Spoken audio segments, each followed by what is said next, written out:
Good afternoon, everyone, and welcome to Skaggs Joint Sustainable and Resilient Communities and Natural and Farmlands Conservation Working Group meeting. Thanks very much for taking the time to join us today. My name is Kim Clark. I'm the Program Manager of Resource Conservation and Resilient Communities within Skaggs Sustainable and Resilient Communities Department. Next slide, please. Before we get started with our meeting, we at SCAG acknowledge that we are living, working, recreating, and taking space on stolen Indigenous land. SCAG's Los Angeles office sits on the land of the Chumash, Tongva, and Kizh people, and we recognize that the tribes are still here, and we are committed to lifting up their stories, cultures, and communities. You can visit a great resource, native-land.ca, to explore where you are physically in relationship to historical tribal lands. Next slide, please. Just some virtual housekeeping before we get started. This meeting will be recorded and posted on the SCAG website. All participants will be muted, but at the end of each presentation, we'll have a question and answer session. Please use the raise hand function or type your questions into the chat box. We'll have staff monitoring the chat and reading your questions aloud. If you have any questions after the working group, you can reach out to me at clark@scag.ca.gov or reach out to our presenters for specific questions. We've shared the presentation material ahead of this meeting. And so if you have any questions on that, it's also posted online. Feel free to reach out additionally. And we have a packed agenda for today's joint meeting. We'll be sharing several updates on SCAG's ongoing work related to Connect Socal 2024, Regional Climate Collaboratives, Regional Advance Mitigation Planning, and the Socal Greenprint. We have a wonderful lineup of speakers and experts on water, flood hazards, the sustainable agriculture, lands conservation programs, and extreme heat. We're very pleased to have joining us Dr. Brett Sanders, Professor of Civil and Environmental Engineering from UC Irvine, Martha Davis, Water Policy Advisor and former Executive Manager for Policy Development at the Inland Empire Utilities Agency, David Dodds, Grant Manager at the California Department of Conservation, as well as Samuel Martinez, Executive Director of the San Bernardino County LAFCO, and Corrine Bell, Chief Deputy Agricultural Commissioner with Ventura County, as well as Aaron Coots, Executive Director from LARC, the Los Angeles Regional Collaborative for Climate Action and Sustainability. Before we jump into our first presentation, we'd like to do some introductions. Please type your name, pronouns, and the agency or organization you represent into the chat. If you'd like, you can also share how you celebrated Earth Day 2022. Again, my name is Kim Clark with SCAG. My pronouns are she, they, and I spent Earth Day visiting the Morton Botanical Garden. I'll now pass to my colleague, Lorianne Estris, to provide updates on SCAG's Connect Socal 2024 efforts. And good afternoon, everyone. My name is Lorianne Estris. My pronouns are she, her, and I'm an assistant regional planner within SCAG Sustainable and Resilient Development Department. As an overview and as an early step for Connect Socal development, we begin by establishing an overall regional vision statement and corresponding set of goals for the plan. The vision statement is intended to reflect our image of the future and the region we want to have in 2050, which is the horizon year of the plan. We strive to ask, what do we want the region to become and where do we want to go? Our goals articulate how we intend to manifest that regional vision across 4 themes: mobility, communities, environment, and economy. These 4 goals are further defined through sub-goals. And then lastly, we want to ensure that we're encapsulating equity and resilience as overarching through lines within our next plan, as we've committed to our board. For today's group, we're primarily seeking your input on our environment-centered performance and monitoring measures, but we welcome feedback via the chat or at the end of the presentation on any of the items we'll be going over. Next slide, please. Thank you. Starting off with our draft vision statement, SCAG workshopped a few potential statements centered around answering the question, what kind of region do we want in 2050? From this question, we landed on the vision, a healthy, accessible, and connected region for a more resilient and equitable future.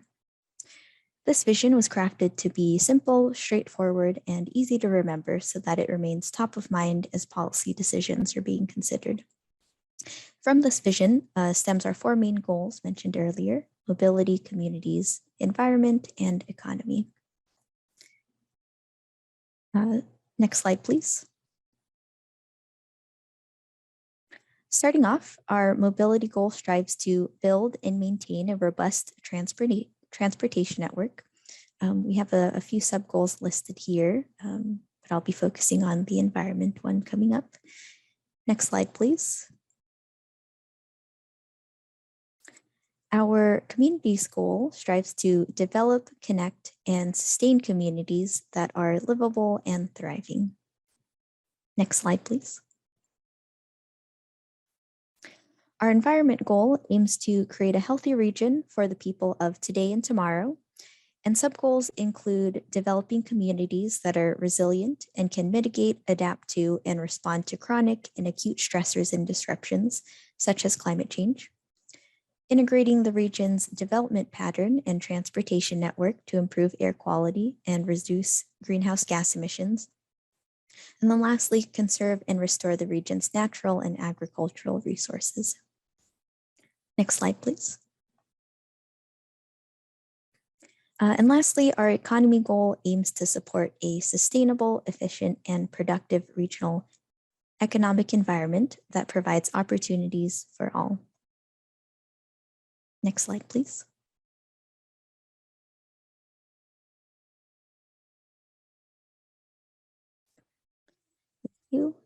Okay, and then once again, here are the proposed four main goals for the 2024 plan, which cross the themes of mobility, communities, environment, and economy.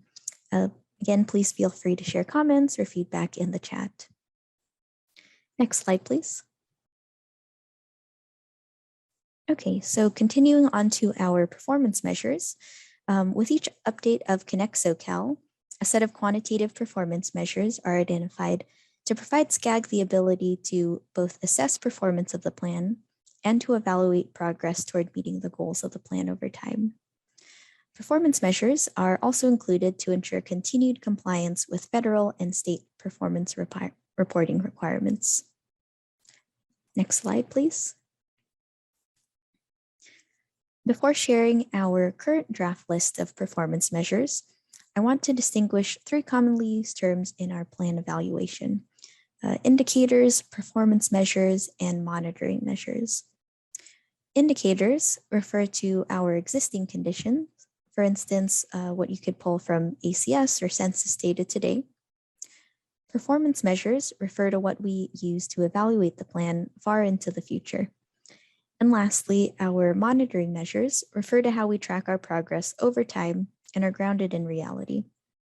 These monitoring measures are things that we consider a bit later, but not quite as far into the future as our performance measures. We use these monitoring measures to answer whether the region is moving in the direction laid out in our vision and goals.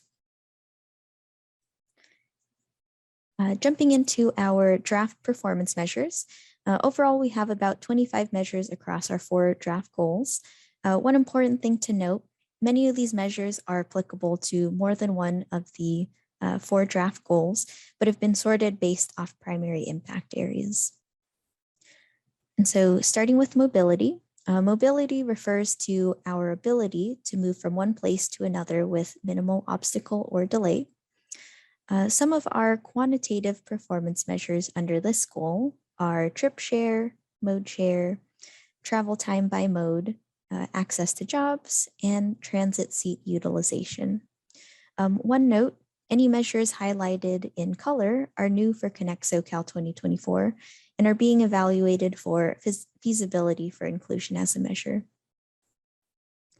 Under communities, this goal seeks to guide progress toward development of more sustainable, equitable, and climate resilient communities throughout our region. The community's goal is supported by performance measures selected to assess our ability to reduce vehicle miles traveled, improve community health outcomes, and reduce dependency on single occupancy vehicle travel. Measures include share of trips less than 3 miles, and physical activity and air pollution related public health incidences and costs. Under our environment goal, this goal reflects our interest in achieving long-term sustainability of our physical landscape, air quality, and natural resources to ensure that the unique and finite natural amenities of the Skaggs region are preserved and protected for future generations. The performance measures under environment focus on the reduction of greenhouse gas emissions and criteria air pollutants, as well as the preservation of the increasingly scarce natural and agricultural lands in the Skaggs region. Performance measures include VMT per capita, GHG per capita, total square miles of greenfield and rural lands converted to urban use, and as a new measure, GHG sequestration. And then lastly, under economy, this goal focuses on the maintenance of state-of-the-art multimodal transportation systems that will both create new jobs and attract new economic opportunities into the region due to our investment in a more efficient, modern, and sustainable regional transportation infrastructure. Under this goal, we have performance measures such as share of employment growth in high-quality transit areas or priority development areas as measures to help evaluate the plan. Next slide, please. Again, we want to ensure that equity and resilience are incorporated through our goals and performance measures. And so as we work to finalize our vision, goals, and measures, we're focused on asking ourselves these questions. Will our region become more connected and accessible? Will we grow in ways that encourage livability? Will people and our natural environment become healthier? And will our economy function effectively for everyone? And these same questions we turn to as well in providing feedback on our performance measures. Next slide, please. Now turning to our monitoring measures. Again, these differ from our performance measures in that the monitoring measures are grounded in reality and are gauged on a timescale not quite as far into the future as the performance measures.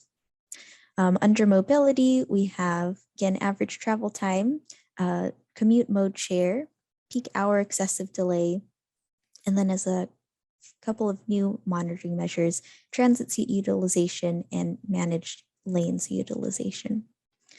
Under communities, we have housing burden cost, ADU development, residential development ratio, and housing vulnerable to environmental impacts. Under environment, VMT per capita, air quality by basin, percent of households near high volume roadways, and then a new monitoring measure, percent of population in climate risk areas. And lastly, under economy, we have measures such as unemployment rate as well as employment. Next slide, please. And so this wraps up my overview of our Connect Socal 2024 draft vision goals and measures. Development of all of this has been a collaborative effort across Skaggs regional planning working groups, our technical working group, and regional transit technical advisory committee. We requested feedback and still welcome feedback on how to better integrate equity and resilience across these goals and measures. And also would like to hear from you all if there are other areas we should include or consider. Some examples of feedback that we've already received include expansion of the proposed new managed lane utilization metric to include both high occupancy toll lanes and high occupancy vehicle lanes, and then also expanding ADU potential to include all areas and not just priority development areas. Next slide, please. As part of our next steps, we plan to share these draft goals and performance measures with SCAG policy committees at our upcoming July meeting. From summer and on, we we'll continue to assess the feasibility of the revised and new measures, continue seeking feedback from a broader base of stakeholders, refine as necessary, and then continue sharing updates with our stakeholders. Next slide, please. And so with that, I'm happy to take questions.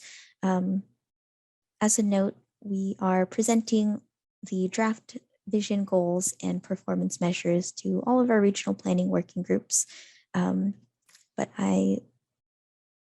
for any additional questions or feedback, you can email our plan leads for plan goals and vision, Sarah Dominguez, and then for our performance measures, Courtney Aguirre.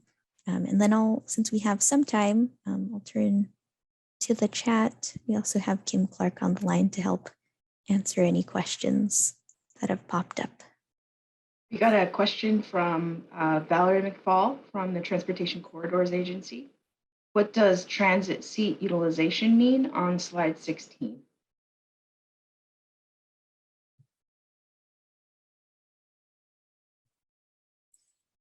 Thanks, Valerie. I think I'll need to defer to our plan leads, Courtney Aguirre, for this question for the more detailed description of transit seat utilization. But I can also follow up with you after our meeting.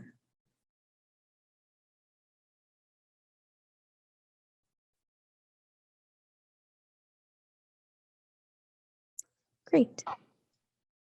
Seeing no other questions, again, please reach out to Sarah Dominguez or Courtney Aguirre for detailed questions or feedback on our goals, vision, and performance measures.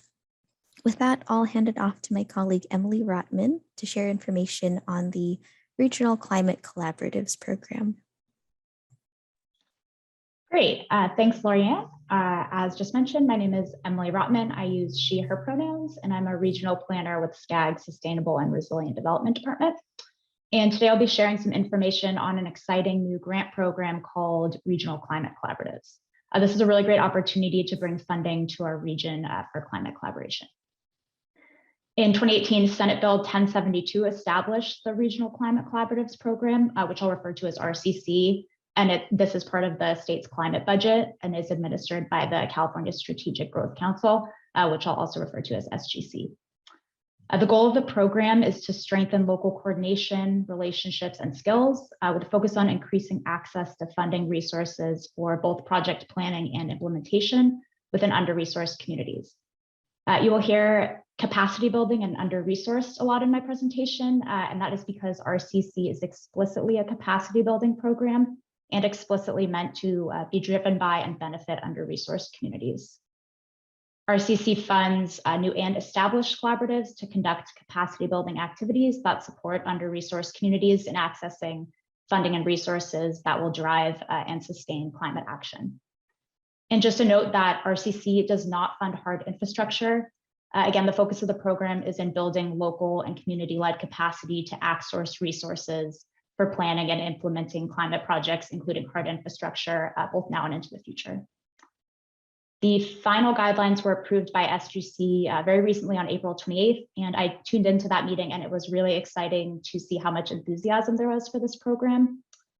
The notice of funding availability was also released very recently on May 12th. There is $8.35 million available for grant awards in this round one, and those grant awards will be between $500,000 and $1.75 million for a 3-year grant term. And RCC is a brand new program. This is the first round of funding, but there is expected to be another round of funding next spring. Next slide, please.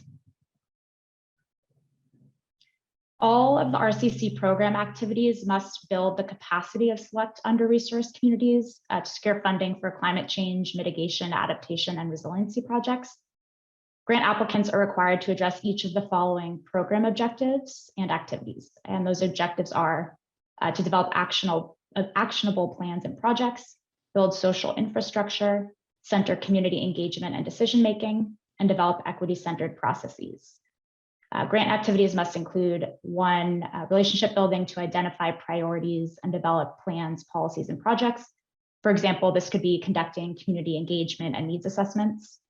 Two, provide technical assistance. For example, building awareness of other grant programs and providing grant writing support. Three, evaluate project implementation. This is really focused on things like tracking and reporting for the RCC grant evaluation. And four, engage in peer-to-peer learning. As part of the SGC program, they will facilitate peer-to-peer learning across the collaboratives that grant applicants must participate in. There are also two optional grant activities: data collection and analysis, and education and training. Everything here on the slide is taken directly from the recently approved program guidelines, which provide far more detail on what these objectives and activities entail. And I'm happy to drop those guidelines into the chat in a little bit. Next slide, please. So as this is a regional climate collaborative program, it is intended to deepen coordination both across local and regional scales. The idea is for collaboratives to build capacity on the ground, and that capacity to be in alignment with regional efforts and have local knowledge then inform those regional efforts and priorities. Sort of creating a continual feedback loop where local action supports regional efforts and regional efforts are inclusive of community needs. The program is purposely designed to have a broad and flexible definition of a region to serve collaboratives of different scopes. A region can be predefined, like an MPO boundary, for example, or defined based on a specific community context. Applicants must identify the region where they'll be working in and under-resourced communities within the region where the work will be focused. So under the program, the counties that applicants intend to work within are referred to as the region, and specific census tracts within that region that applicants propose to serve will be referred to as communities of focus. And there are only three criteria for defining a region under the program, again, for it to be flexible to different needs. The selected region must, at a minimum, include 2 under-resourced census tracts that the proposed activities will focus on. 2, cover a geographic area of between 1 and 8 contiguous counties. And 3, at least 51% of these census tracts identified within the communities of focus must meet the definition of under-resourced, and that definition is defined in the SB 1072 legislation. Next slide, please. The program is designed to bring together a diverse range of stakeholders and requires that applicants work under what is called a collaborative stakeholder structure. The structure is based off best practices from SGC's Transformative Climate Communities program that many of you may be familiar with.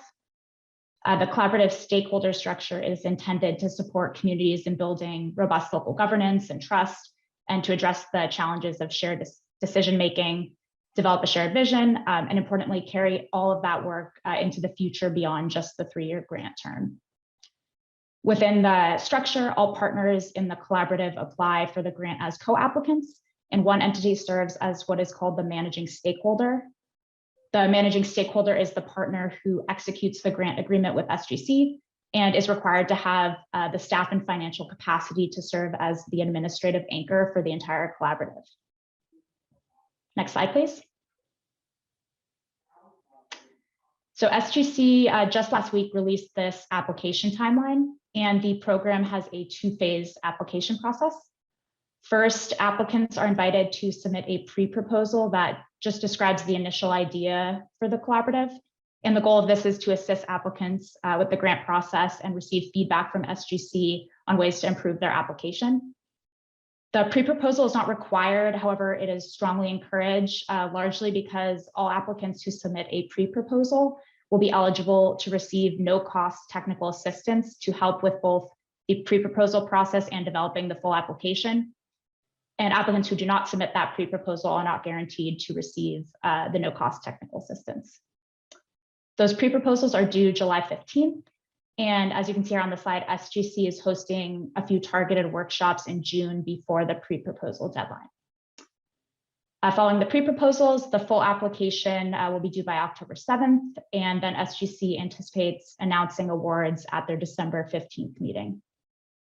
Next slide, please.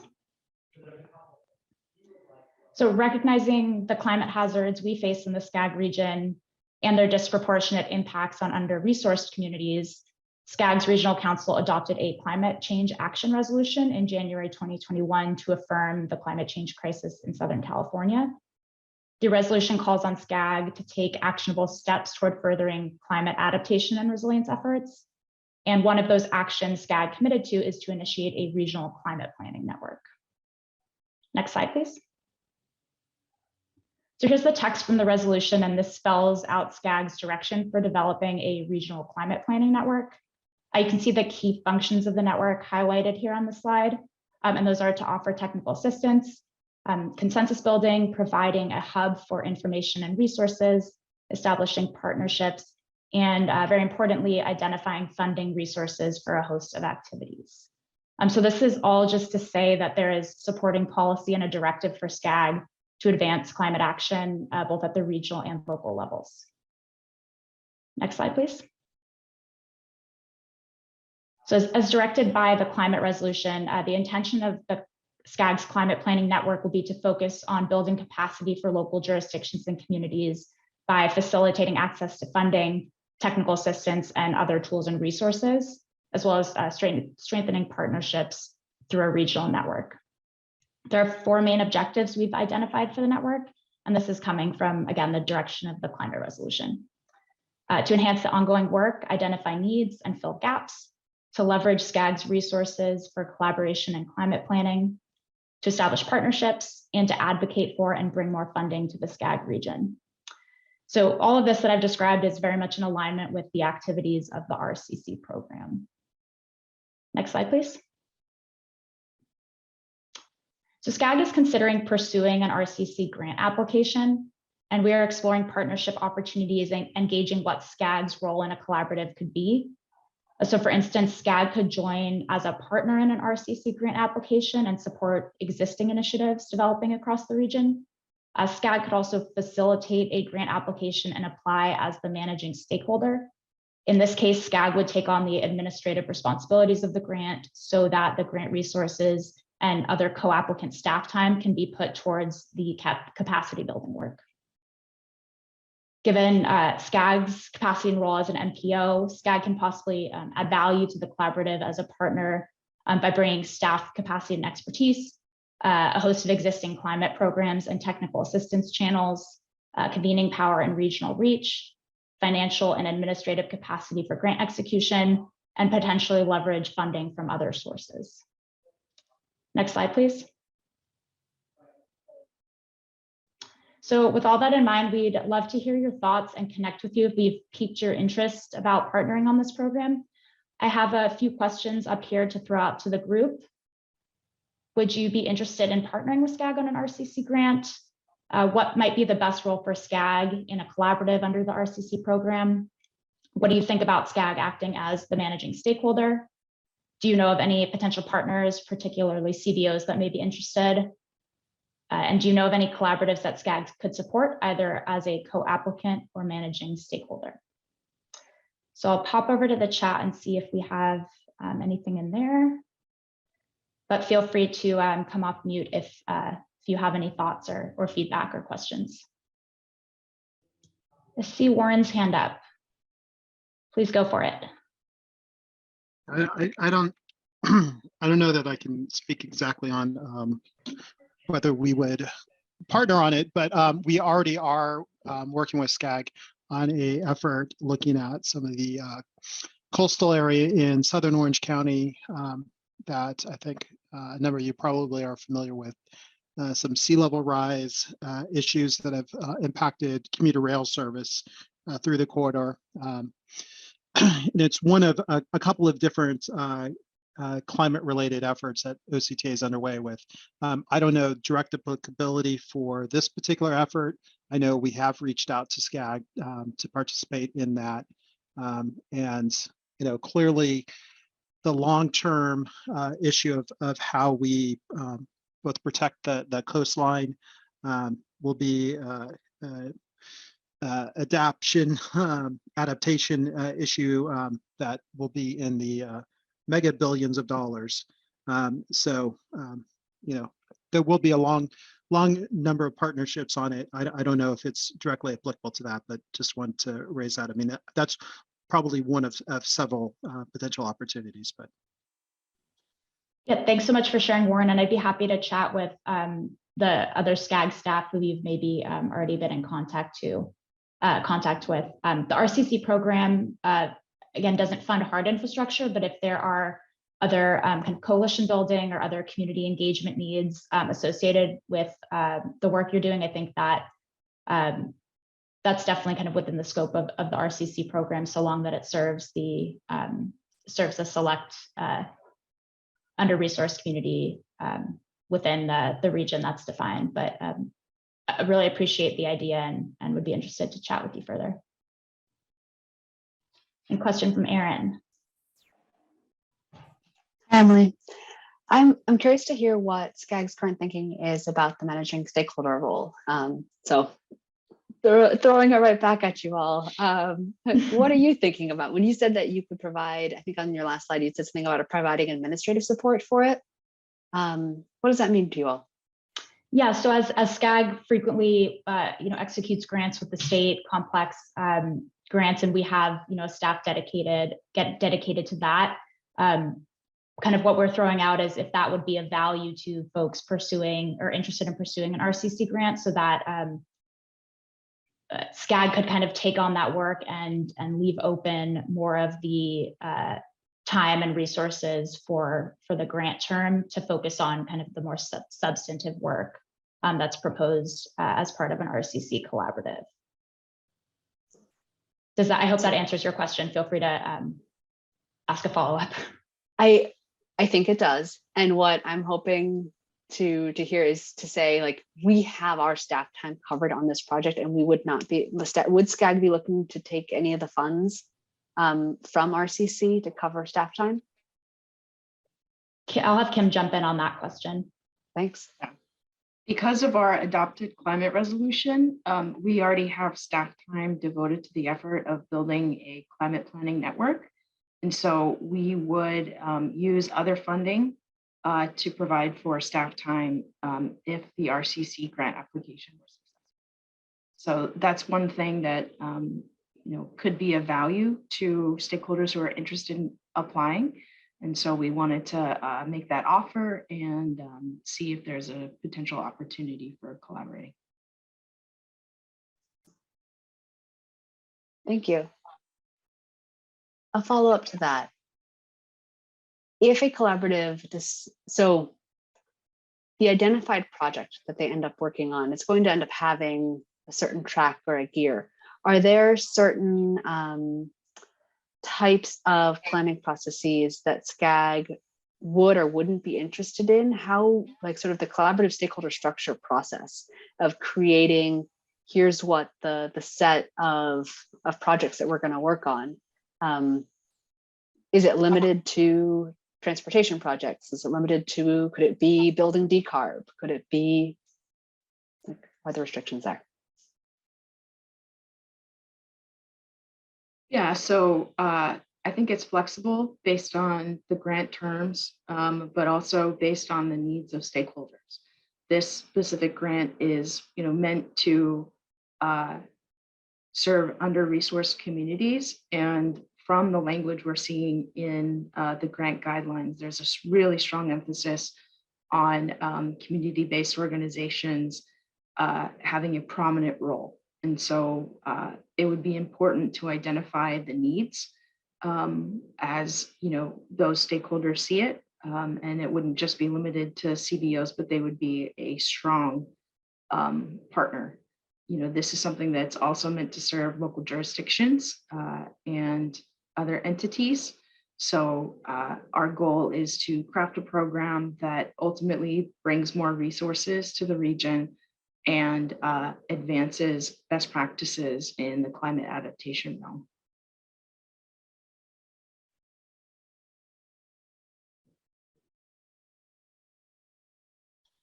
Thanks, Kim, and thanks for your questions, Erin and Warren. I'm not seeing any other questions at the moment, but we'd like to continue this conversation if you're interested in learning a little more or discussing this further. So I believe My contact info is on the next slide.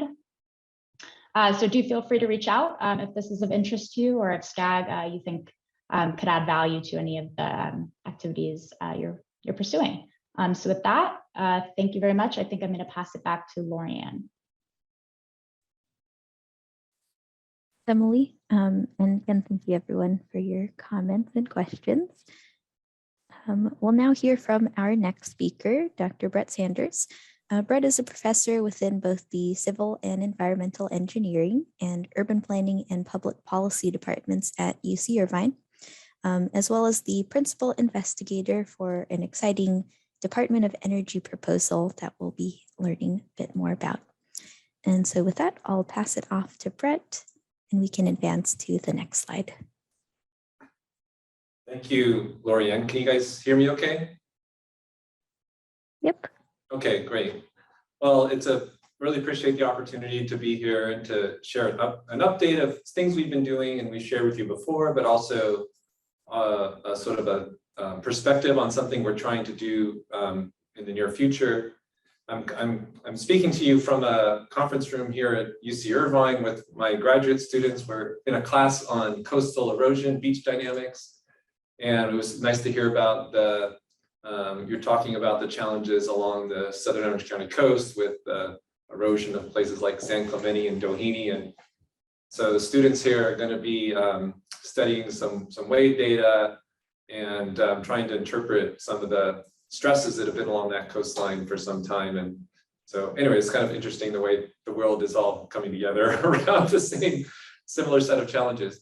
So I'm here today on this topic of a U.S. Department of Energy proposal that I'm leading on behalf of 4 institutions, UC Irvine, UC Riverside, UCLA, and Pacific Northwest National Lab. And there's a team of people that are responding to a request for proposals, which is around what are called integrated urban research laboratories. And we have put forward a proposal to look very closely at what we're calling the sort of compounding climate extremes that are impacting Southern California, especially thinking about the type of geography we have in Southern California, where we have a large metropolitan region bordered on one coast by the ocean and another coast by coastal mountains. So we have a coastal plain topography. Our coastal plain topography then introduces a certain set of sort of challenges and dynamics, which we're hoping to understand better. And if we move on to the next slide. Great. So the idea here is to work towards what's considered an extreme events observatory that will help us understand and characterize the way climate extremes are interacting. So in the diagram on the upper right, you can see that we've got sort of a dry weather condition and also a wet weather condition.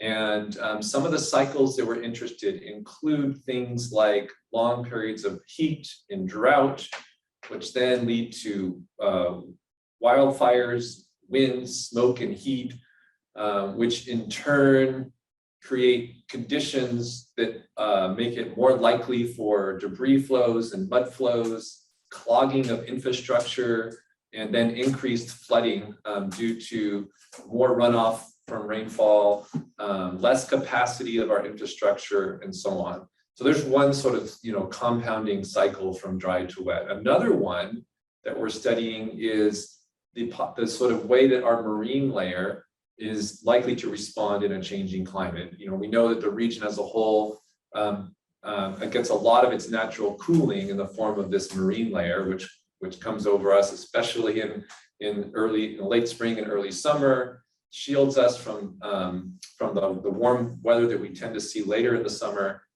And depending on how that marine layer changes in the climate moving forward, we could see very different periods of heat and drought and things like that within the region. So studying the marine layer and how that's going to change and what it would mean for wildfires and flooding and things like that are another interest. And then down along the coast, we also have rising sea levels and a changing wave climate. And at the same time, we have rising groundwater tables. And so we're thinking about the compounding extremes along the coast, and also those coastal challenges, as we know, just like we heard about in South Orange County, these coastal challenges are exacerbated by the absence of sediment along the coast. So we've deprived our coastlines of the sediment that's needed to provide the protection against erosion that's naturally would be there. So these are some of the interconnections that we're striving to research, and the scope of this project is immense. If it were selected, it would be a 5-year, $25 million project, which is the largest project I've ever been a part of with. So there's really 3 parts to this. One is sort of quantifying the multi-scale spatial distribution and drivers of these risks. The second part is understanding these interactions that we think could amplify or even diminish some of the risks, depending on how those interactions play out. And then the last part is an effort to think about what kinds of interventions are going to offer benefits across many different risks. So what can we be doing that would have benefits across, fires and heat and flooding and debris and so on. So on that front, I'm very interested in the plan is to have a research partnership council as part of this project, which would be a place where we would have regular engagement with stakeholders with the aim of shaping the research directions, the kind of research questions that we ask, and then to try to understand, what are the feasible, solutions, interventions that we should be putting into our models to think about how that might change, future climate. So if we move on to the next slide.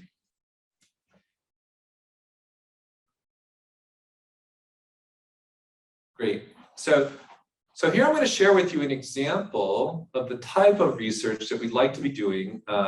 This is research that I've led under the National Science Foundation funded Flood Bridge program, where we were interested in bringing down our understanding of flood risk, compound flood risks, down to the parcel level.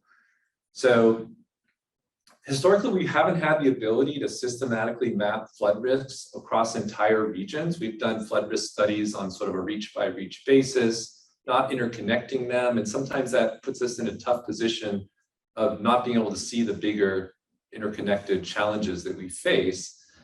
And another point I'll make is that in terms of mapping floods from a governmental perspective, the FEMA, which is a lead organization in the United States for mapping flooding, is historically mapped only fluvial flood risks and coastal flood risks. They haven't mapped sort of street level flood risks from intense rainfall. So in this study, our aim was to really understand what is the distribution of flood risk that we face across Southern California when we think about all of the drivers of risks, the rainfall, the high stream flow, and also storm tides along the coast. And this map on the left-hand side is meant to show you a sort of a distribution of flooding. We've updated it a little bit since this map was created. But it's meant to show you an example of the distribution of flooding that we can see in some of these simulations. There is a pocket of land, between south of Whittier Narrows Dam, and I know many of you are very familiar with this area. It's an area that's historically been a lowland area, marshland, swampland. That's always been part of like a natural floodplain. But when we look carefully at the design documents for the LA River and other channels, there's those channels have been documented to no longer contain a 100-year flow rate. So it's not surprising that if you simulate a 100-year flow coming through the system, it's no longer contained. So when those flows are no longer contained by our infrastructure, because of the flat topography, the floodplain topography that we have, the water will spread out and then collect in these low areas that are historical marsh type areas. And so as a result of that, there is a pocket of space in southern Los Angeles County, which does face a high and underreported flood risk. So this work is now under peer review at a journal. This is not yet peer review vetted, so you can take this all with a grain of salt. This work here is the first to try to look at this risk across the entire region systematically. And then what we've done is ask, well, do these risks impact the population how exactly do they impact the population? And we've looked at population impacts for each city. We've also looked at sort of distributions and how they fall relative to different indicators like property value and race and ethnicity and socioeconomic status.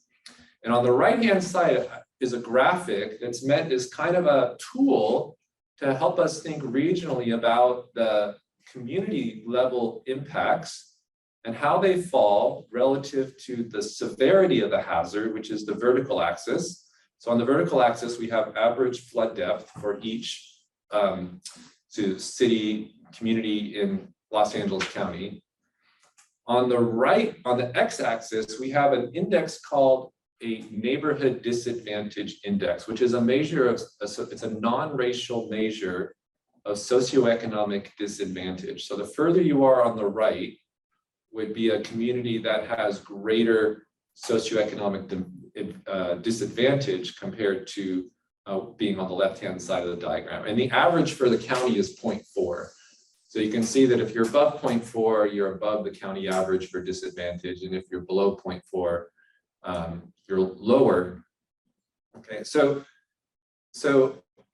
lastly, on this diagram, we have a color coding which corresponds to something called non-white representativeness. And that is a measure of how the flood risk falls relative to census data and whether the this is sort of ACS and US Census data for white and non-white population fractions. So what this shows across Los Angeles County is sort of communities that have high hazard, like Long Beach, Carson, El Segundo, Manhattan, and then the size of the circle corresponds to the population that's exposed. So it's a way to think about, like, if we know one of the big challenges that the federal government and state governments face in trying to address flood risk is trying to get the resources equitably to the communities that need them most. And oftentimes, because the process of getting the funds is so complicated and arduous, only those cities with enough resources to have the staff to write the applications can ever, get access to these resources. We ended up in a situation where only the most affluent communities can get access to the resources to try to mitigate flooding. So this type of a tool could offer sort of a higher level perspective on, where communities sit relative to how severely they might be affected by flooding and whether they have the resources to cope with flooding and respond to flooding. So it would be some sort of a screening tool for that purpose.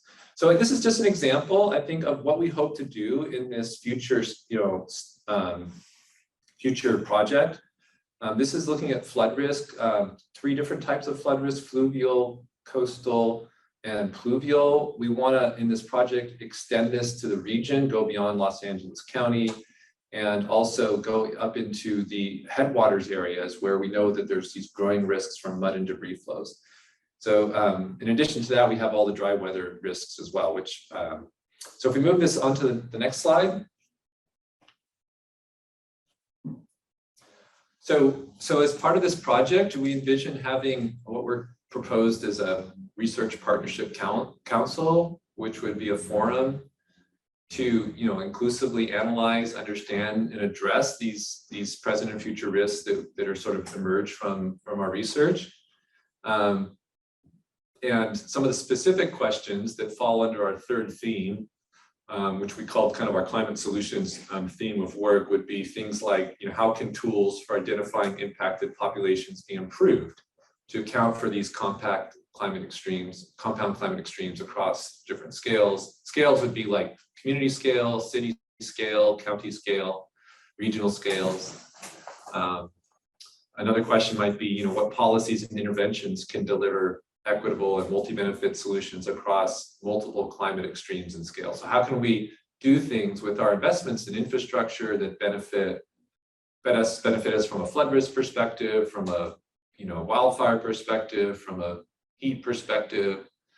So that's my pitch today. I would love to lay the groundwork here for participation in something like this if we're successful. And I think another possibility is that this type of data that we develop could be really useful for some of the work that's taking place with leadership from SCAG. Like we've heard about the ramp program. We'll hear more about that later today. We thought that might be one point of intersection. So I think I have one more slide. Little timeline. So my deadline is June 16th. So I'm not going to be getting much sleep over the next few weeks. We anticipate like a start date somewhere late summer, early fall, and I've listed my email address there. If so I thought I'd just throw it open for questions and get some feedback from you all.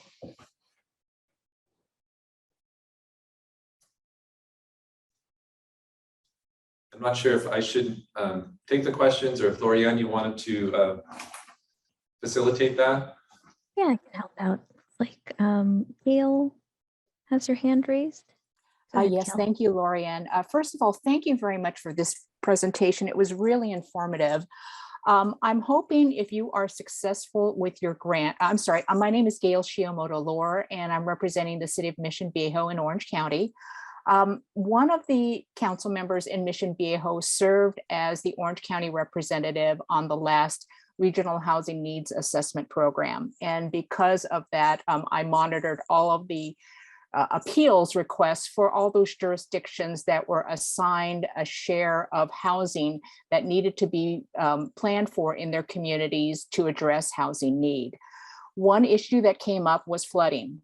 And I was very interested to hear of your assessment of Whittier Narrows Dam. In fact, that was one of the jurisdictions that challenged its RENA because they were so concerned about the potential for flooding and whether or not there could be increased intensity for residential development because of this flooding potential. And it went on through a series of hearings.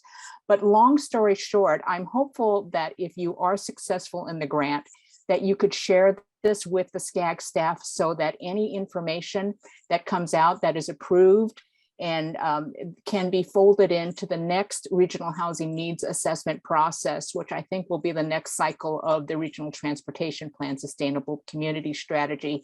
It came up quite a bit during this last RENA cycle. The jurisdictions were dealing with the federal agencies to try to get vetted information that can be used as an argument as to why intensity should not be allowed in certain areas. So I'm hopeful this study could be very useful for SCAG for the next housing planning process, and hope that you will continue the coordination with SCAG. Gail, thank you so much for the feedback and the suggestion. And this project would aim to make all of our data available. And we would be delighted to partner with SCAG or any other organizations to create a clearinghouse for any of the data that we develop. What we've done with this flooding example, and we sort of aim to do with the other climate extremes, is to bring this information down to parcel level, indicators, which we think is really a scale of information that works really well with governments and trying to integrate across neighborhoods. And so we aspire to make all that information available. And it's actually also very informative just to really appreciate the stress this puts on housing, which we know is a major challenge already in California. But at the same time, we want to make sure we want to shape housing so it's safer. So whatever we build is resilient. And if, we should be thinking about what those building codes need to look like, just the way we've designed for earthquakes. There's no reason why we can't be thinking about flood risks and making homes that people will be safe in if a flood comes through it in one day. So thank you for the comment.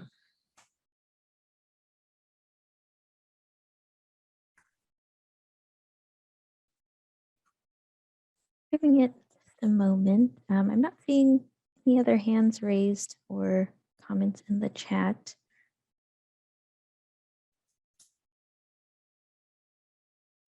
Okay. Well, you saw my email address, so if there's organizations that would like to, be involved in kind of shaping those research questions and the kind of assessments that we do, we would be delighted to sort of hear from you. And thank you very much for your attention today. Thanks so much, Brett. That's fascinating research, and best of luck with the application. I am now pleased to introduce Martha Davis. Martha is a water policy advisor and former executive manager for policy development at the Inland Empire Utilities Agency, and will be sharing her insight into water resilience and planning efforts. Thank you, Emily. It's a great pleasure to be here today. And what I do want to talk about is the evolving role of water in regional resilience planning. Next slide. I want to start with the not so good news first, which is the water world, the world I come from, is accustomed to planning for droughts, and then we go back to normal. But at the moment, based on the information that we're hearing from the scientists, climate scientists research, there's not going to be a return to normal in the foreseeable future. In fact, instead of just using the downscaled climate models for evaluating droughts, we need to be planning for something that they're now calling persistent aridity.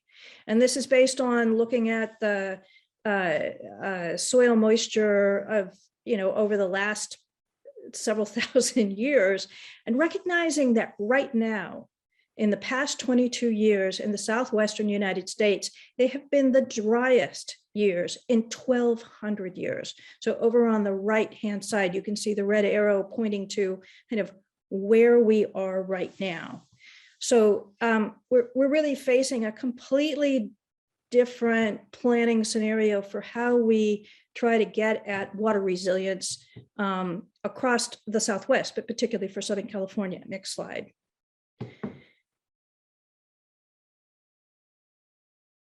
So the good news is that Southern California has been shifting for a long time towards reliance on local water supplies. And I know that idea runs counter to some people's assumptions about what is available in Southern California. A friend of mine has pointed out many times that there actually is an abundance of local water supplies, and our focus on importing water from outside of the region has kind of dominated the conversation. But I want just to take a look at this slide from the Metropolitan Water District of Southern California on sources of supply to that service area. And what you're looking at is the water supplies between 1976 through 2020. The blue is the local supplies, the red is the LA Aqueduct, the green is the Colorado River Aqueduct, and the purple is the State Water Project Aqueduct. And there's two key points I want to make on this slide. First, if you look at that year 2000, that's the peak water usage in that record. And you can see the trend towards reduced or improved water efficiency, reduced water usage. And we're moving from slightly below 5 million acre feet down to somewhere today around 3.2 million acre feet, which is a really significant change. I mean, we're looking at something over 1 million acre feet of water savings that we're no longer using despite a significant growth in population over that period. The other thing you can see in this slide is the shift in terms of the reliance on local water supplies. So in the year 2000, you're about 55 to 60% dependent on imported water supplies. And as of 2020, we've flipped that, and we're actually more dependent, probably around 55% on local supplies than we are on imported water supplies. Next slide. For anybody who has a question about, the importance of efficiency in Southern California, I would simply refer them to the Los Angeles Department of Water and Power slide, which this is from. And between 1970 and the year 2020, we literally, we gained over 1 million people, and yet we are using less water than we actually used in 1970. And I went back and did the math. If LA's per capita water usage today was the same as it was in 1988, which is the peak water usage for the city in this time period, the city today would need an additional 200,000 acre feet of water in order to meet the needs of its population. So even with the success, if you look around, even now, you can see a lot of places where we're still throwing away a lot of water. Next slide. So one question is, how much more can we produce in our local water supplies? And the Pacific Institute, just actually a few weeks ago, released its updated report called The Untapped Potential of California's Urban Water Supply. And they look specifically at water efficiency, water reuse or water recycling, and then stormwater capture, but it was stormwater capture in areas where there was a known aquifer. And for the state overall, the estimate was somewhere between 4 and 7 million acre feet of additional water supplies that could be developed just using current available technology. But as you can see from this slide from that report, the South Coast actually has the majority of the opportunity, partly because of the size of the population here. But there's just somewhere between 3 and 4 million acre feet of additional supplies that we can develop, in addition to the tremendous success that we've had in improving our local water supplies.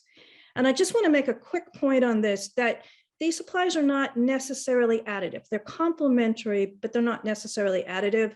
And I'll give you one example. When we do a lot of indoor water efficiency, that can reduce the amount of water that's available for water recycling or purple pipes.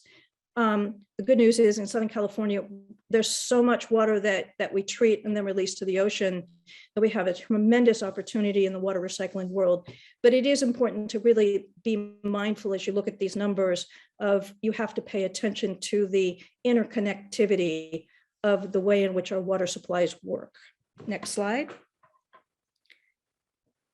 What's interesting to me is that in this estimate, there's still many underutilized resources. So how much are we capturing of rain on just individual parcels? How much are we using gray water? To what extent are we trying to hold back stormwater on individual parcels? So that's always in addition to the water recycling and the efficiency, the other actions that we can take for local water supply development. And all of them provide multiple benefits to our communities. In the interest of time, I've just got a list here, but I think many of you are very familiar with this, from water energy savings to reduced stormwater runoff to native climate adaptive yards and healthy soils, heat island reduction. There are so many ways in which interconnecting our local water supply development with our landscapes and our current development in Southern California actually contributes significantly to more resilient communities. Next slide. So there's one benefit I really wanted to call out just to make sure that we just hammer on this point a little bit, because I think we're familiar with the concept of local water supplies contributing to climate adaptation, but we don't always talk very much about how much it contributes to climate mitigation, particularly in Southern California. So we all know how heavy a bucket of water is. You carry one around and you know that there has to be a lot of energy embedded in our water supplies to be able to treat it, to move it, to retreat it. There's just so many different ways in which energy gets embedded. But for Southern California, as you can see from this work that was done by Bob Wilkinson at UC Santa Barbara, our most energy intensive water supplies are both the State Water Project water, the Colorado River water, and to the extent that we're doing desalination, that supply of water. And so as we move to the left on that graphic showing the embedded or energy intensity of water supplies, the more that we're taking out that energy, and with taking out that energy, we're actually reducing greenhouse gas emissions. And there's some great research on this across California showing that even in the last drought, 2015 of this continuing drought, the water conservation ordered by Governor Brown ended up achieving more energy efficiency and reduced greenhouse gas emissions than the entire investor-owned utility program investments in energy efficiency for that year. Next slide. I think many of you, because I was looking at who's online, are very familiar with the way in which there's so many different case studies that demonstrate the significant multiple benefits from local water supply development, but particularly the landscape transformation side and moving to more climate appropriate landscapes. This is from the Pacific Institute, looking at a site in Orange County. And you can see on the left all the different ways in which they were able to document really significant multiple benefits, ranging from the reduction in carbon emissions to the way in which we're holding back stormwater and it's mitigated on site, to reduction in pollutants like chemical fertilizers and pesticides, to reduction in billing costs for sewer and water. And what's interesting to me is that there are so many now emerging tools to help evaluate these multiple benefits, some from the Pacific Institute, there are many other sources, but there's a lot of tools online to help communities figure this out. Next slide. I really appreciate Brett's emphasis on the parcel by parcel analysis. And a friend of mine talks about how important it is in a world of water where we tend to focus on what are the big projects we can build and the economies of scale, looking at how small changes across Southern California's landscape actually add up. Infill housing is really important. That's one of the ways in which we can move to a much smaller footprint per person, water footprint on each parcel. But there's so many other ways in which, when we're capturing rainwater, transforming the landscapes, making the changes on indoor, that each individual action doesn't look that big, but when you add it up across this very large landscape, it makes a huge difference. Next slide. But one of the biggest and most important aspects of this transformation is making sure that we're planning at the appropriate scale.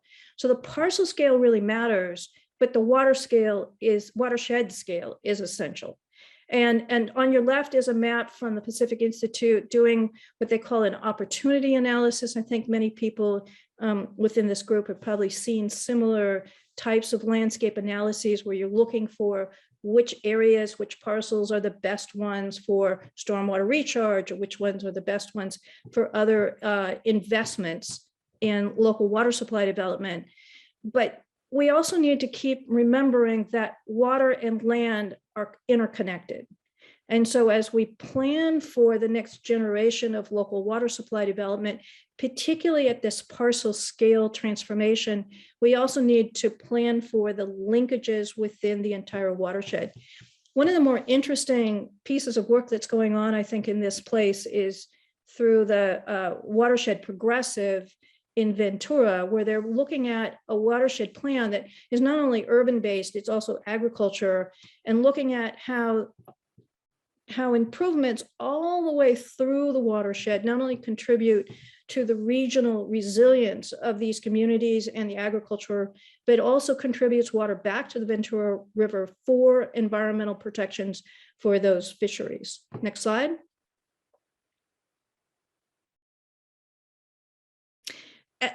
I'm very close to closing here. I think, I'm speaking to the choir about the importance of planning collaborations, but within the water world, this is reaching a new stage, whereas the more that we look at the investments in these watersheds and the relationships between parcel by parcel, power of small, modifications, and how they aggregate up for stormwater capture, reduced flooding risk, environmental protections, and water resilience at the local level.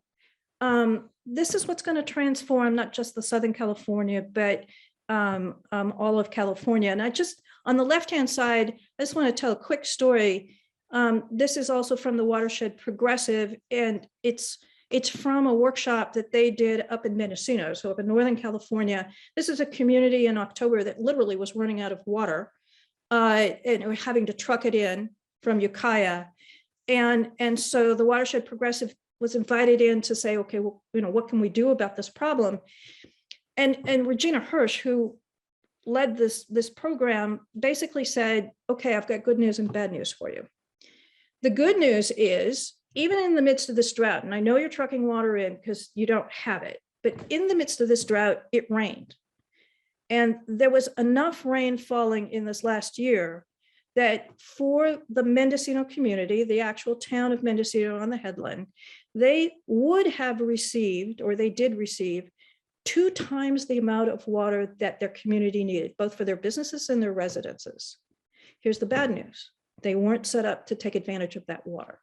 And so this graphic on the left is that community's visioning of what the changes are that they could make in their community to take advantage of the rain that fell and to be better prepared for the future. Final slide, or next to final. So this is a quote that I've had on my bulletin board since May 6, 2021 from the LA Times. And the key point here is that they're prescient in anticipating where the scientists have now gone in saying there is no temporary drought in California. 3 years of steady and predictable water flow, particularly from imported water supplies, are over. There is no sign of them coming back within our lifetimes. And then echoing in my ears is this comment from Regina Hirsch over at Mendocino. It is important to remember that even during a drought, it rains. Are you ready to capture and use that water? And for me, that is the biggest water planning opportunity and challenge facing us as we move forward in this era of persistent aridity. Next slide. One more. So I've just given everybody some resources that I thought you might find interesting. The Accelerate Resilience LA has a really fascinating tool that they've been using to evaluate the opportunity for stormwater capture, which will also have big implications for flooding risk throughout Southern California. The Watershed Progressive also has a really excellent tool for looking at integrated water strategies that are coming out of Ventura, and the rest of the sites are coming from the Pacific Institute. So with that, I thank you for this opportunity to make a very quick presentation on the evolving role of water in resilience planning for our communities. Happy to take questions.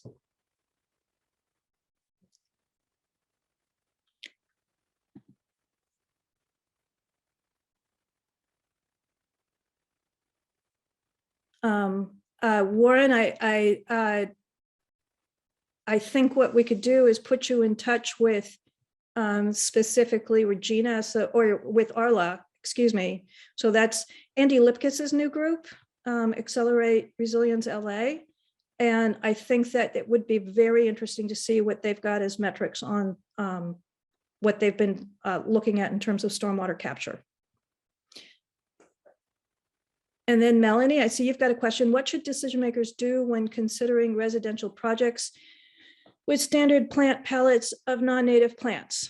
Well, first off, we should all have model water efficient landscape ordinances that have requirements for achieving a certain water budget on individual new developments or significant remodeled landscapes.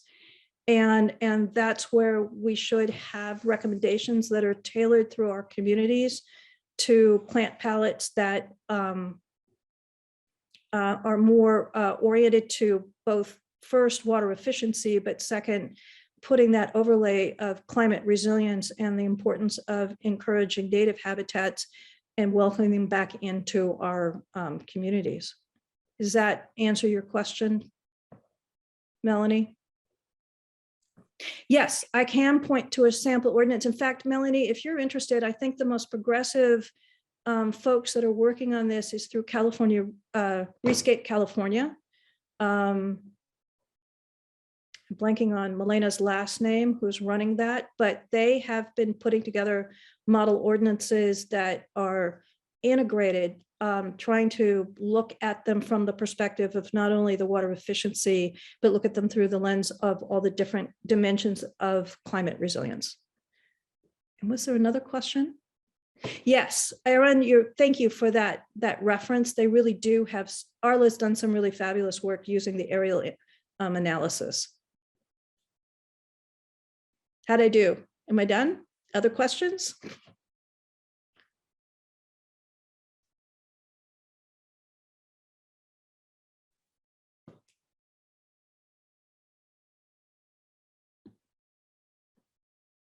We have a comment from Aaron Coots from Lark. LA County has a number of ordinances on their site, and the link is there for folks available. And then Valerie McFall from TCA says, very interesting presentation. Are any of the concepts included in your presentation getting traction at the SWRCB as far as water collection? Any thoughts about retrofitting older communities with recyclable water for outdoor irrigation versus potable water? Not sure how much this would help. Well, again, I think, are there any concepts included in your presentation getting traction at the state board? Yes, they are. In fact, I think we're even seeing at our own regional boards in Southern California, the recognition that the more that we can hold back water on individual properties, sink it, use it, you're going to be able to contribute to MS4 compliance. That was kind of the DNA of the original Tree People analysis going back years, of recognizing that parcel by parcel improvements to making sure that those properties are not just shunting water, which is the traditional flood control strategy, into the streets and down into the storm drains, but rather beneficially using the water on property and actually trying to hold it back on the property so it can sink in, really does make a difference. And the other question is, any thoughts about retrofitting older communities with recyclable water for outdoor irrigation versus potable water? I think this would help enormously. And I think you're seeing in this drought, in fact, I think I read an article about LA Public Works yesterday or today, making it easier to use, to implement gray water capture and use in the yard rather than just sending it down the drain. I think we're going to need every trick in the book is to get through this summer and this fall. And again, you can tell my water brain keeps saying, well, aren't the rains going to come back? I think in the long run, we're going to end up having a harder conversation about why are we using drinking water for outdoor landscaping? Why aren't we using the abundance of rainfall, even that we do get rain even during a drought? How do we maximize the benefit of that? How do we integrate much more climate appropriate plantings? You're going to see a lot of conversation about, do we really need lawns if we don't have enough water across Southern California, particularly if there are areas that are going to be challenged on drinking water. I don't think we're there yet, but I think the policy question is coming. And I think it's really important to tie that back into looking at water from the perspective of climate resilience and this integrative role that water plays between land and air, flood risks. It's kind of the linchpin that connects all these different issues together. So the better that we manage our water supplies, and in particular, take advantage of the local abundance, even during a drought that we receive, we're taking many steps in all these connected ways to improve our community's climate resilience.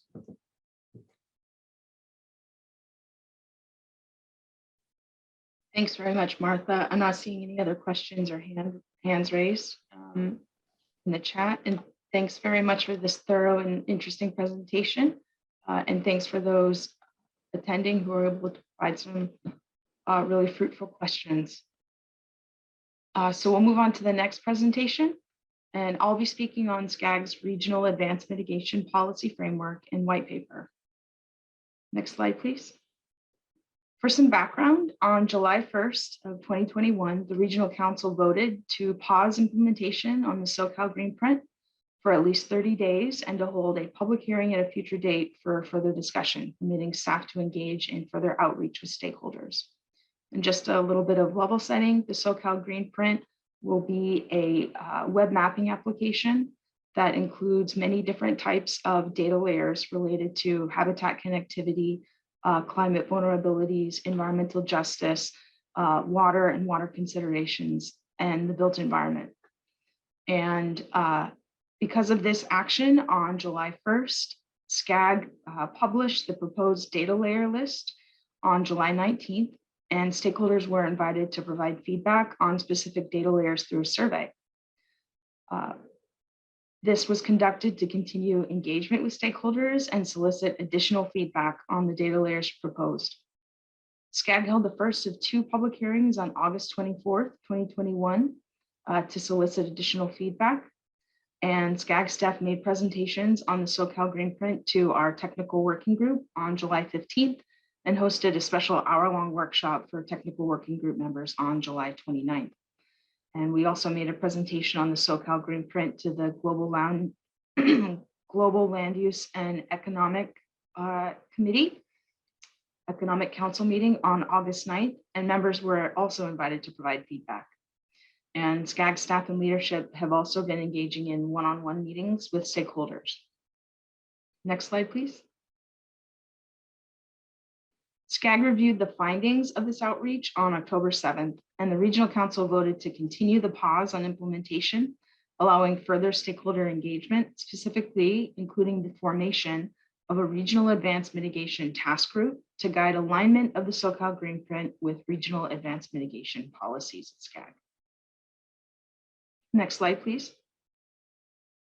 The RAMP Advisory Task Group, what we're calling the RAMP ATG, consists of 5 members of the Regional Council and is charged to advise on a white paper for advanced mitigation and develop a policy framework on regional advanced mitigation to ensure that the Socal Green Print is aligned with policy objectives.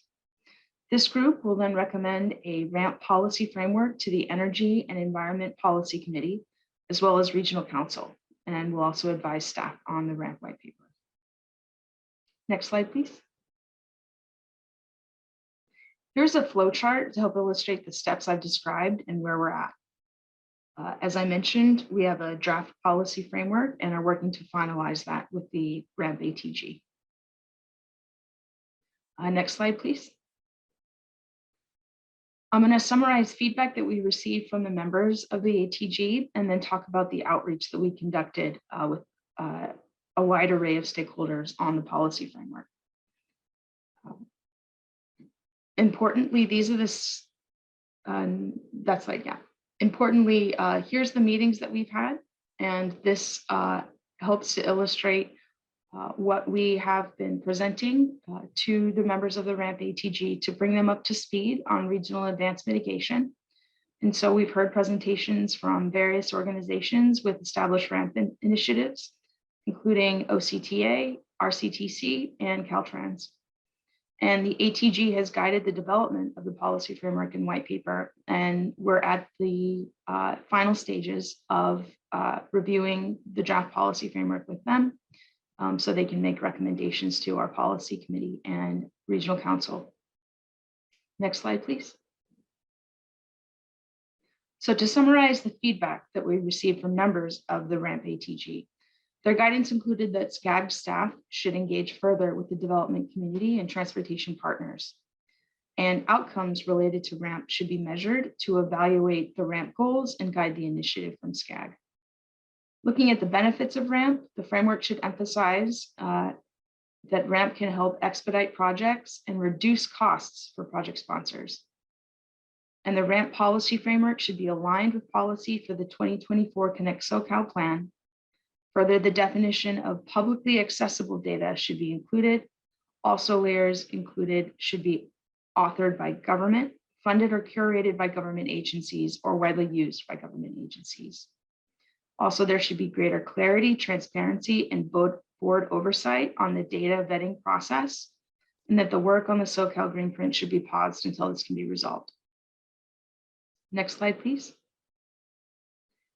In moving forward with the RAMP ATG's direction on outreach, SCAG staff engaged widely with a diverse array of stakeholders to seek feedback on the draft RAMP policy framework. Specifically, we held briefings with the transportation corridor agencies, with the Los Angeles County Planning Department, and with Ventura County. We engaged local jurisdictions and county transportation commissions broadly on the policy framework through SCAG's technical working group, solicited feedback from stakeholders who have been engaged in the green print effort from our distribution list of over 600 contacts, including members of this regional planning working group and members from the business community. SCAG also conducted 4 workshops on the policy framework, 2 from business consortiums and 2 for stakeholders from environmental and conservation groups. Next slide, please. Here's an overview of verbal comments received from various organizations during the public meeting of the RAMP ATG, as well as SCAG's technical working group and our business consortium and environmental sector workshops. We also received 8 written comments from stakeholders by the April 1st deadline, including a letter from a coalition of business and construction industries, a letter from a coalition of environmental and conservation groups, comments from Caltrans, a letter from the cities of Mission Viejo and City of Irvine, as well as an individual letter from the City of Lancaster. And letters also included were provided by the Endangered Habitats League, the Friends of Harbors, Beaches and Parks, as well as the Tejon Ranch Conservancy. Tejon Ranch Company. Next slide, please. From this outreach, SCAG received 11 verbal public comments. 6 comments were largely focused on general concerns related to the Socal green print, such as the green print development process, CEQA implications of data proposed for use in the green print, and the potential impacts on housing and infrastructure development. 2 comments expressed general support for the green print tool to support holistic, sustainable planning and growth. And additionally, 5 comments expressed support for RAMP and the draft framework. From the technical working group, there was a comment on the maintenance and currentness of certain data content. From the business consortium workshops, we heard several stakeholders express concerns with the process for developing the framework, but also heard support for the goals of the framework. From the environmental sector workshops, we received comments that were supportive of the policy framework and heard suggestions to consider the co-benefits of RAMP. Of the 8 written comment letters, many written comments offered general support for the RAMP policy framework, including data themes, data sets, and policies. And written comments also expressed concerns on the green print CEQA implications and potential conflicts with local jurisdiction policies. Next slide, please. Now let's look at how these comments manifested in the proposed changes to the policy framework. And first, as a refresher to some, here is an overview of the contents from the framework's introduction and background sections. Proposed revisions are concentrated in these and the data policy sections, as we removed the sections on the green print tool's governance standards, user guidelines, data selection criteria, and data parameters that SCAG staff proposes to be further informed by a recommended technical advisory committee to consist of staff from municipalities and transportation commissions. And I'll speak a little bit more on that coming up. Next slide, please.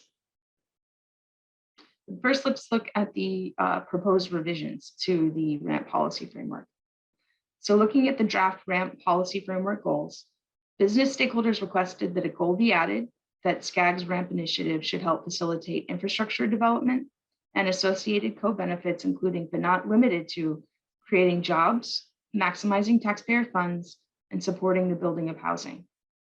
Environmental stakeholders requested that co-benefits of RAMP also be emphasized, including but not limited to landscape and community resilience, emissions reduction, improved water and air quality, wildlife corridors and connectivity, and recreation opportunities. Next slide, please. Now looking at SCAG's role.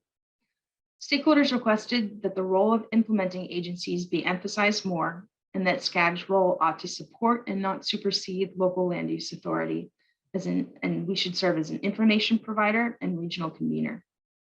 Also, that SCAG's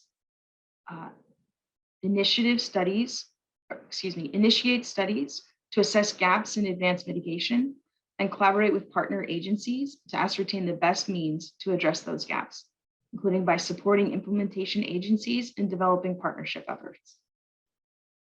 Next slide. Continuing feedback on SCAG's role, there was request that SCAG should use a science-based methodology to support implementing agencies' development of ramp initiatives across the region, and that SCAG develop a process for monitoring and measure outcomes from ramp efforts. Next slide, please.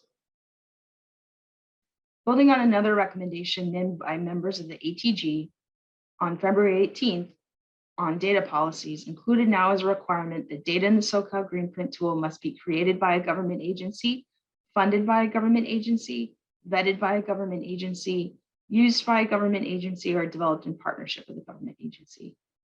Also, that the use of best available scientific data be further outlined in governance standards to be developed with guidance from the technical advisory group. Next slide, please. Finally, more specifics on data were included as well, that data elements included in the tool will have geographic and thematic breadth necessary to support conservation assessments and consider co-benefits that support the broader goals of Connect Socal, including consideration of the express local planning needs for data related to agriculture and working lands, built environment, environmental justice, equity and inclusion, habitat and biodiversity, vulnerabilities and resilience, water resources, and context layers. Finally, stakeholders requested that additional information be included on ramp in the appendix to the policy framework, including adding a section on state ramp efforts, including Caltrans RAMNA process, and show the types of permits a project would be required to obtain if there were impacts to water resources, species, et cetera, and how the permits could be consolidated into one process under ramp. And this revision will be included in the next subsequent months as we work with our technical advisory committee to finalize the draft policy framework. Also, that we should include a map with existing ramp boundaries and list the signatories to conservation plans in the appendix to understand the diverse mix of participants that have realized benefit from ramps. Also include scope and/or limits of the ramp in the appendix for context. Next slide, please. As discussed briefly before, SCAG staff is recommending the establishment of a technical advisory committee to finalize the tool's governance standards, user guidelines, data selection criteria, and data parameters. These will then be presented to the Energy and Environment Committee and the Regional Council as addendum to the policy framework, no later than the end of this calendar year. The Technical Advisory Committee will be comprised of at least one staff representative from each county transportation commission in the SCAG region, the transportation corridor agencies, Caltrans, each county government in the SCAG region, and one city government within each county in the SCAG region. This Technical Advisory Committee would be open to the public and will seek input from the development community, non-governmental conservation groups, regional conservation agencies, researchers, and other stakeholders. Next slide, please. Also included in the draft policy framework is SCAG's RAMP white paper, which is a research exercise to identify the benefits and challenges of RAMP as a regional strategy, as well as ways to support existing RAMP programs and address information gaps. This builds from the outline of the white paper that was presented at the second meeting of the RAMP ATG on January 28th. And the white paper provides research findings on potential roles for SCAG in supporting ramps to improve clarity and ensure SCAG's activities advance our region's priorities, such as facilitating infrastructure development, increasing collaboration, and supporting livable, resilient, and healthy communities and landscapes. Next slide, please. When SCAG staff shared the revised ramp policy framework at the most recent meeting on April 26th, members of the RAMP ATG requested that additional time be provided to consider pending comments from business stakeholders and meet again to review the updated final draft policy framework. SCAG recently received those pending comments and have been working with members of the business community to consider their requested revisions. SCAG's next meeting of the RAMP ATG is being scheduled and will feature the updated final draft policy framework. There will be an opportunity for public comment at that subsequent meeting, and we welcome all stakeholders to participate. From the necessary alignment of the green print with policy framework, SCAG will be seeking guidance from the advisory task group on establishing a technical advisory committee, as I mentioned before, consisting of staff from local jurisdictions and county transportation commissions and the transportation corridor agencies to work on the data governance standards, data selection criteria, and data parameter requirements. SCAG will provide an update to the technical working group as well as our regional planning working group after receiving direction from the RAMP ATG on next steps. And it is anticipated that the policy framework will undergo review by the Energy and Environment Committee and Regional Council later this year. After that, SCAG will engage with stakeholders to develop the Socal Green Print consistent with the October 7th Regional Council action. Next slide, please. I'm happy to take questions now. Feel free to email me or reach out to our team at SCAG Green Region at scag.ca.gov, all one word, SCAG Green Region at scag.ca.gov to connect with our team and have discussions that can help answer questions. So with that, let's take a look at the chat. I'm not seeing any hands raised and I'm not seeing any new comments in the chat. So one last opportunity, going once, twice, and 3 times. I will go ahead and pass to Emily. Wonderful. Thank you, Kim. We will now be hearing from 3 speakers on the Sustainable Agricultural Lands Conservation, also known as SALC, the grant program. To start us off, we have David Dodds, grant manager from the California Department of Conservation under the Land Resource Protection Division, to share some information about SALC and the upcoming Round 8 grants. We have 3 speakers, so please feel free to drop questions into the chat and we can come back and address all comments after all the presentations. So thank you, David, take it away. Thank you, Emily. My name is David Dodds. I'm with the Sustainable Agricultural Lands Conservation Program. And we can go to the next slide, Emily. And the goal, the Sustainable Ag Lands Conservation Program is a component of the Strategic Growth Council's Affordable Housing and Sustainable Communities Program. The Department of Conservation, in conjunction with natural resources agencies, administers SALC on behalf of the council. The goals of the program are to protect agricultural lands that support infill and compact development, contribute to carbon neutrality and build climate resilience, support coordinated land use planning, and safeguard the state's economic sustainability and food security, protect biodiversity, and advance equity for all regions of California. The overall theory of the program is to protect agricultural lands at risk of development to non-agricultural uses and direct those developments to already urbanized areas to increase housing density or adaptive reuse, and thereby reduce greenhouse gas emissions associated with traveling from far away housing to nearby housing and jobs. Next slide, please.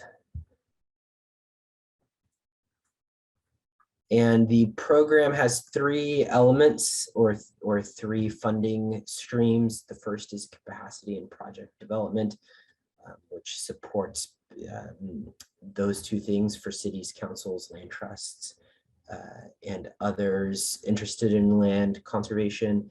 The second is acquisitions, actually funding conservation purchases of land.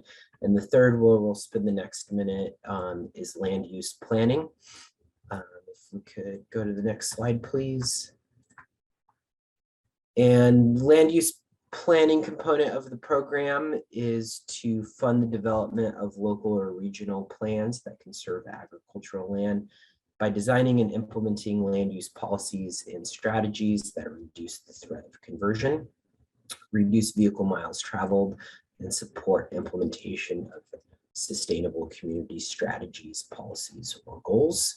As most of you may be aware, the sustainable community strategy may have a policy to avoid conversion or a goal to avoid conversion, but that does not necessarily result in a local jurisdiction's conservation or avoiding conversion. And so this is an attempt to connect planning and sustainable community strategies together. Counties, cities, local area formation commissions, councils of government, regional transportation planners, groundwater sustainability agencies, and other local districts with land use planning authority are eligible grantees, along with Native American tribes or both federally and non-federally recognized tribes, if there are any here today. And rather than me telling you what the planning grants can do, I will turn it over in just one second to two grantees who received funding in the last couple of years and who are implementing their grants. And if we just go to the next slide real quick, if you are interested in learning more about your the program, or you have ideas and would like feedback about whether those ideas would fit any of the categories of projects, please contact me at either one of these two email addresses. I myself might help you develop these ideas or look into the program. I also have two technical assistance contractors, one working specifically in the Southern California region of San Diego, San Bernardino, and Riverside counties. Another person working, another technical assistance advisor working statewide, focusing on areas that are underserved communities or disadvantaged communities. So you may also get some additional help there. I believe one of the other speakers made an excellent point that the communities with capacity to fill out the applications often get the money. We're trying to solve that problem and help you along the way. So again, contact me. We do have a more in-depth hour-long conversation planned for next Tuesday. If you want to hear more specifically about planning grants after today's presentation, contact me and we'll get you the RSVP information. And with that, Emily, let's turn it over to Sam. Great, thank you, David. We'll now pass it to Samuel Martinez, Executive Director for the San Bernardino Local Agency Formation Commission, to share a little bit about their self-planning grant. Good afternoon, everyone. Thanks, Emily, for that introduction. And thanks, David, for that overview on SELF that leads into our project. So over a year ago, San Bernardino LAFCO, together with the Inland Empire RCD, submitted an application for a planning grant to try to create a local tool for preservation of agriculture, which does not exist in our region. So we wanted to look at the possibility of creating an agricultural preservation program that classifies important farmland that can be targeted for agricultural preservation in the San Bernardino Valley area. Next slide, please. So this is our planning area, and this is generally the San Bernardino Valley. As many of you know, our county is mostly desert, which we call the North Desert and the South Desert region. We have also our mountain region, and then there's what we call the Valley region. Although there are some ag in the desert region, we wanted to focus on the San Bernardino Valley area, primarily because this is where all the ag used to be, all the vineyards and the orange groves, which are now mostly gone. The San Bernardino Valley is where you have all the development going on. And as I said, the primary goal of this project is to develop a local mitigation tool to provide a way for municipalities and the county to preserve agricultural lands while continuing to address housing and growth needs for the region. Next slide relates to our work plan. Our project generally has 4 main tasks. Task 1 includes gathering of data and developing a mapping tool to identify what we call the agricultural priority lands based on a number of data layers that we will be using.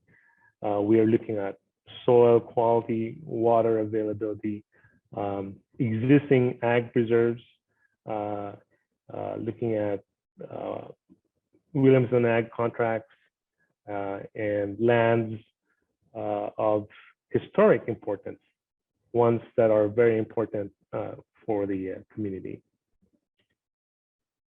Task 2 involves reviewing current ag policies within the region. From what we've gathered, we would then develop draft policies that could be adopted by municipality. LAFCO itself would probably adopt policy, and we are going to do outreach to municipalities on the draft policies and working with the cities and county to evaluate existing lands that are currently held for agriculture preservation and any additional ag lands that may be suitable for preservation.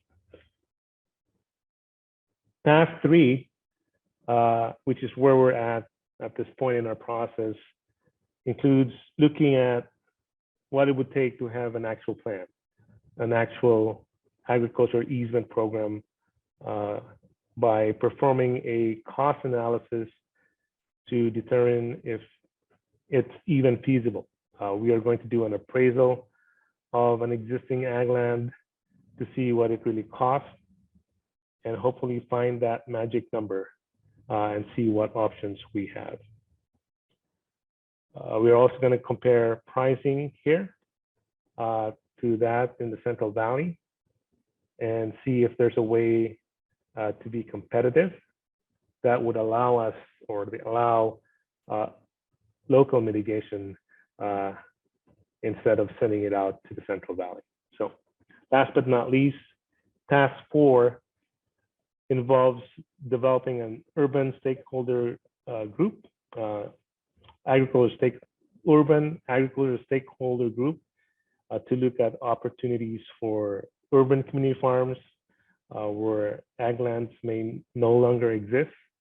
And we are also hoping to develop a long-term regional advisory committee that would meet regularly to ensure engagement in whatever plan we end up doing. So next slide. This is pretty much a summary of the task.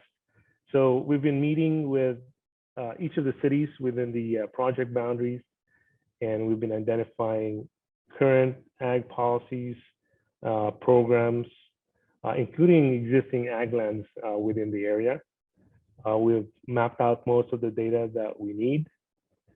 We are now in the process of determining the multiple layers of data to use to determine and identify what we had identified as the priority areas and where to focus our agricultural preservation efforts.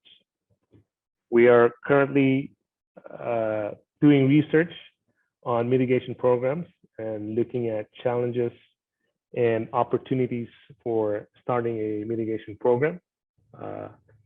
As I said, the next step will be to perform a cost analysis to determine what the average easement would cost, agriculture easement in the region that can be acquired and managed in perpetuity. Next, we are developing an urban ag stakeholder group to determine urban agriculture opportunities and challenges. And we have interviews have been made conducting, we have 10 partners to get their perspective on urban agriculture issues and opportunities. The first working group meeting will take place early next fiscal year, and the first strategy meeting will take place next month. We are also going to meet with ag producers and farmers on current land preservation opportunities, as well as challenges on farmland access in the region. Next slide. This is this is our website hub for our South program. The site outlines our project and some of the data and mapping in GIS. The current data that we have includes existing Williamson Ag contracts, our agriculture preserves for the county. We have the story index. We have current agricultural land uses, and then the location of known citrus farmers in the region. Finally, this, I think the last slide that we have. Okay, these are the people that are working on this project. I want to recognize our partner, the Inland Empire Resource Conservation District, Susie Kirchner and Nancy Noriega, and the rest of LAFCO staff, Mike Kirby and Hannah Larson. The link to our website hub is also on the screen. Again, I want to thank SCAG for allowing us to be part of this meeting and to share our project. Hopefully, whatever the outcome of the project, we can incorporate that into SCAG's SCS program to provide an opportunity for local municipalities to engage in ag conservation as part of their development decisions. So that ends my presentation. I'll be happy to answer questions at this time. You can also email me, or you can also email anyone in the group, Susie, Nancy, Mike, or Hannah. Thank you. Great, thank you, Sam. Really great to hear the project progress, and I definitely look forward to checking out the Project Hub website. So I'll now pass it to Corinne Bell, Ventura County Chief Deputy Agricultural Commissioner on Ventura's SALT Planning Grant. Hi, good afternoon. My name is Corinne Bell, and I am, as you said, the Chief Deputy Agricultural Commissioner with the Ventura County Department of Agriculture, Weights and Measures. I apologize, I didn't prepare any slides, but I will give a brief overview of what we are doing with our SALT grant. So initially, the Ventura County Farm Bureau and the Nature Conservancy applied for a Planning Sustainable Agricultural Land Conservation Grant. On December of 2021, the Ventura County Department of Agriculture, Weights and Measures signed a contract with Cultivate, LLC, to lead a consultant team that basically will perform the brunt of the data aggregation and analysis for the county's grant. The project is expected to run into April of 2023 based on the team's schedule. It's our goal that the project will be designed to create, that the strategy that the project is designed to create will synergize closely with the agricultural programs from the Climate Action Plan portion of our county's 2040 General Plan. Currently, the consultant team is in the finishing stages of preparing an economic analysis of agriculture in the county and a risk and opportunity assessment to identify the greatest challenges facing Ventura County's agriculture and those opportunities to solve those problems. Additionally, the team is compiling geospatial data for these tools in the Project Gateway. That's a publicly accessible GIS interface that can be used to aid in the collection and visualization of a wide variety of data that will be vital to the economic analysis, risk assessment, and to receiving public input. The next steps for the team are to finalize the analysis and assessment and to continue to solicit stakeholder input to ensure that they get the perspective of the county residents and the agricultural operators on the issues, challenges, and data they see as relevant to the reports. As well, the team plans to provide webinars to allow stakeholders a more concrete instruction on interacting with the Project Gateway. The webinar will be held next week via Zoom on Tuesday, May 24th, 2022. And our role in the Department of Agriculture, Weights and Measures is we're really handling the money. We were named as the County of Ventura was named as the grantee. And really a lot of the heavy lifting is going to be done by this consultant team. So thank you. That's my update. Thanks so much, Corinne. Any questions for any of our three SOLV presenters?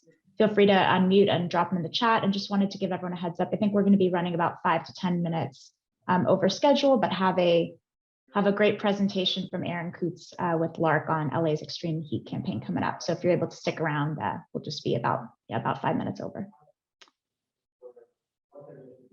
So any questions on SALC? Seeing no questions, go ahead and hand it off to Aaron Coots, Executive Director of the Los Angeles Regional Collaborative for Climate Action and Sustainability, to share more information about an exciting extreme heat campaign and partnership opportunities. Aaron? Thanks, Kim. I will be quick. So I am here today to talk about LARC's Extreme Heat social media campaign. We are here because heat is the deadliest weather-related killer in the United States. And by mid-century, we are projected to have 10 times more heat waves every year here in Los Angeles County. So the heat interventions that we have currently require large-scale infrastructure projects, things like tree plantings, cool pavement implementation, changing our business building codes to require cool roofs, and then actually following up to see if people are implementing cool roofs. To help Angelenos adapt, we are working on a campaign that will be sharing resources that you can use this summer. So if I could trouble you all to share, either turn on your video and raise your hand, or to raise your digital hand to let me know if you all are, if anybody here is working on extreme heat or concerned about it. That would be really helpful to me. And meanwhile, I will tell you what this campaign is all about. We will be sharing resources via social media and tips on how to access services and other resources to protect ourselves, our families, our communities from extreme heat. To do this, we will be partnering with the LA County Department of Public Health to create content. It's about 10 weeks worth of content that will be your tweet or your caption, and then a graphic that you can post on your social media account. And I keep saying you here because in addition to working with the county on putting this work out through their channels, we are interested in putting work out through your channels. We're working on recruiting about 50 partners throughout the region to share materials on their channels. We will make them available to you freely on our website, and we will be emailing them to you every week. In order to sign up, there is a link here that I've just dropped in the chat to sign up to share content. Please let us know you'd be interested. And we will send you an email every week with some graphics and content to put out on your channels. We'll be launching in about 2-3 weeks in early June. And I'm really excited about the work that that's getting put together. I think it looks really good. So if you have any questions, please let me know if you have questions right now, or if you would like to have a longer conversation. I'm hosting Wednesday morning office hours, basically, to let folks drop in and ask questions. So please join us this summer in talking about extreme heat. I'll take some questions you have. Oh, I'm seeing now that you can see my slide. Here's a little bit of what the graphics will look like. All right, that's what I got. Thank you, Emily. Thanks so much, Aaron. Important issue and looks like a great campaign. Excited to see the material soon. Yeah, I'm excited. I think Skaggs signing up, so yeah. Thank you for that. Absolutely. So next slide, please. We're at just over the hour. We have I won't spend much time on this since everyone should have the slides. All the attendees should have received the slide deck, but we just wanted to share and highlight 2 grant opportunities that are currently available in addition to the RCC and SALC programs. So next slide, please. So the Ocean Protection Council Prop 68 grant program right now has an open solicitation for projects focusing on coastal resiliency and nature-based strategies to sea level rise impacts. Additional information is here on the slide, as well as the link to the webpage. And just a note that this 2022 solicitation is the last one under this program. Next slide, please. And another opportunity is available through the Wildlife Conservation Board's Climate and Adaptation Resiliency Program that funds projects that provide climate adaptation and resilience on natural and working lands. So our WCB accepts applications on a continuous basis, beginning with a pre-application. So please visit the link to find more information if you are interested. Next slide, please. And with that, we thank you all very much for tuning in to the joint working group meeting. Apologies for running a bit over time. We had a really packed agenda, but hopefully everyone enjoyed all the great information presented by our presenters and our staff. So please feel free to reach out to Lorianne or I. Our contact information is here on the slide with any questions. And again, thank you so much to all of our wonderful speakers, and thank you for participating.